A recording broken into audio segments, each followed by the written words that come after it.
School की क्या स्थिति है, तो आप इस ग्राउंड को भी देख सकते हैं। पूरी तरह से घास बड़े बड़े हो गए हैं, जर्जर स्थिति हो गई है।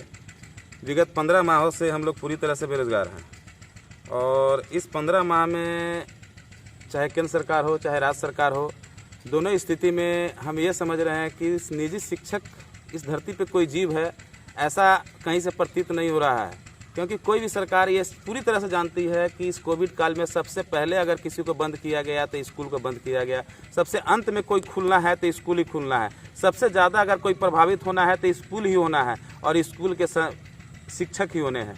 लेकिन कोई भी सरकार इस निजी शिक्षक और स्कूल संचालक के लिए नहीं सोच रही है। खैर, आज के डेट में हम लोगों की स्थिति यह है कि हम लोगों को भीख मांगने की नौबत आ गई है। दूसरा कोई कारोबार करे इसके लिए पूंजी भी नहीं है और सरकार बिल्कुल एकदम निरंकुश की तरह सोच ही नहीं रही है कि हाँ, निजी शिक्षकों के बारे में कुछ कहना है, निजी शिक्षकों के बारे में कुछ सोचना है। कुछ भी ऐसा कहीं से भी सरकार की मंशा मुझे नज़र नहीं आ रही है। आपका नाम? मेरा नाम दीपंकर चौधरी, मैं जेएस बोर्डिंग स्कूल बैरगनिया का चेयरमैन हूँ, मैं एक निजी शिक्षक भी हूँ।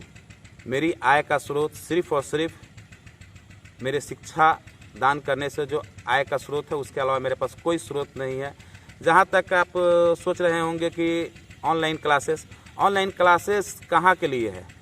ऑनलाइन क्लासेस बड़े बड़े स्कूलों के लिए है, जहाँ बच्चे पढ़े न पढ़े उससे कोई फ़र्क नहीं पड़ता है, उनको भुगतान मिलना ही है। हम लोग जिस क्षेत्र में विद्यालय का संचालन करते हैं, वहाँ पर पूरी मेहनत के साथ अगर काम करते हैं, तब जाके हम लोग को 2 जून की रोटी नसीब होती है, तब जाके हम लोगों को कुछ मेहनताना मिलता है। ऑनलाइन क्लासेस में हम लोगों को किसी प्रकार का पैसा नहीं मिलता है। हम ऑनलाइन क्लास हम लोग भी चलाते हैं, बच्चों को ऐसे ही पढ़ाते हैं, बच्चों को लाइव क्लास भी देते हैं, लेकिन उससे हम लोगों को कोई आना जाना नहीं है। हम लोग बिल्कुल फ्री कर रहे हैं और उससे हमें कोई पैसा नहीं मिल रहा है। लेकिन सरकार की तरफ से हम लोगों के लिए कोई घोषणा नहीं है, कोई सूचना नहीं है।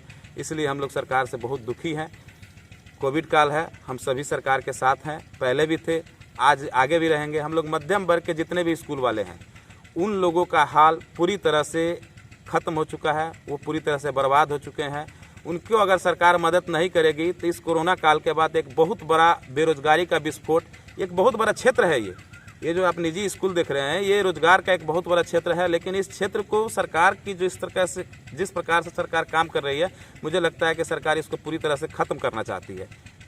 इस कोरोना काल के बाद आप देख लीजिएगा, आत्महत्याओं का दौर और बेरोजगारी का विस्फोट बहुत बड़े स्तर पर होने वाला है।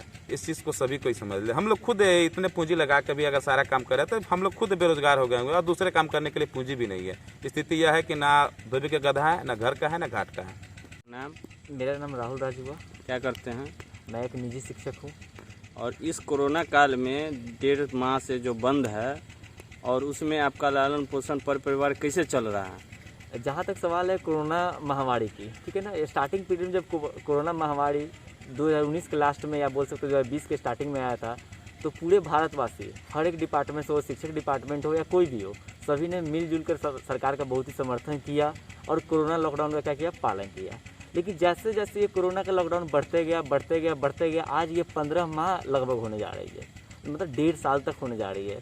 तो किसी भी बहुत सारे ऐसे क्षेत्र हैं जो डेली कमाते थे और डेली खाते थे, जिसमें बहुत सारे मजदूर भी है और शिक्षक डिपार्टमेंट भी है, शिक्षक है, निजी शिक्षक है, प्राइवेट शिक्षक है, ये सब उस डिपार्टमेंट में आते थे।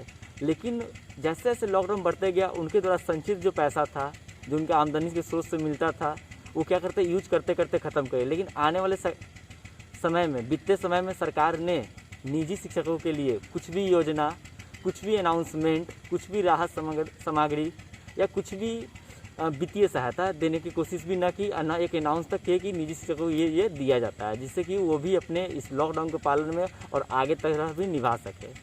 लेकिन ये हुआ कि 1.5 महीना बीतने के बाद बीच में थोड़ा लॉकडाउन खुला भी हुआ था। जैसे आप देख सकते हैं 2021 के फरवरी से लेकर फरवरी मार्च के आसपास में 1 से 1.5 महीने के लिए स्कूल खुला हुआ था। तो स्कूल खुलने से मतलब है इसमें कि जब स्कूल खुला था, सेशन भी चेंज हुआ था उस समय, और क्या किया गया था इसमें, जो स्कूल डिस्ट्रॉय हो गया था, जो स्कूल चल रही थी, लॉकडाउन में बंद होने के कारण स्कूल खराब भी हो चुका था, उसके मरम्मत में कहीं ना कहीं बहुत सारे ऐसे टीचर, स्कूल के संस्थापक बाहर से पैसे लेके, कर्ज लेके स्कूल को फिर से मरम्मत किए, फिर से स्कूल को क्या किए, पायदान पर लाए। लेकिन जैसे जैसे वो पायदान पर लाते गए पता चला कि फिर से लॉकडाउन लग गया हुआ है और फिर से क्या कर दिया गया, स्कूल को अभी तक ही बंद रखा गया हुआ और कोई भी सरकार का योजना अभी तक मिला नहीं प्राइवेट शिक्षकों को, जिसके कारण उसके रोजी रोटी में बहुत ही प्रॉब्लम हो रही है। और यहाँ तक उनके पास अब कोई पैसा भी नहीं बचा हुआ कि वो अपना घर का केवल खाना पीना भी चला सके। यहाँ जहाँ तक टीचरों का सवाल है, सभी टीचर कहीं ना कहीं छोटे मोटे कारोबार में भी बहुत सारे टीचर चले गए हैं। बहुत सारे टीचर क्या करते हैं, दूसरे से पैसा ले लेकर खर्च कर रहे हैं। इसलिए सरकार से ये मांग है कि क्या करे, कुछ ना कुछ निजी शिक्षकों को भी दे, निजी शिक्षकों के लिए कुछ अनाउंस करे। जैसे हो सकता है उनको कुछ मासिक वेतन दिया जाए, क्योंकि इसको स्कूल से मिल नहीं रही है। मासिक वेतन जैसे मिलता है तो 5 से 7 हज़ार का मंथली या कुछ दिया जाए उनको राहत सामग्री में, उनके घर में जो राशन होता है उनको पहुँचवाया जाए, या उनके लिए जो भी सहायता हो वो क्या करे, अनाउंस करे।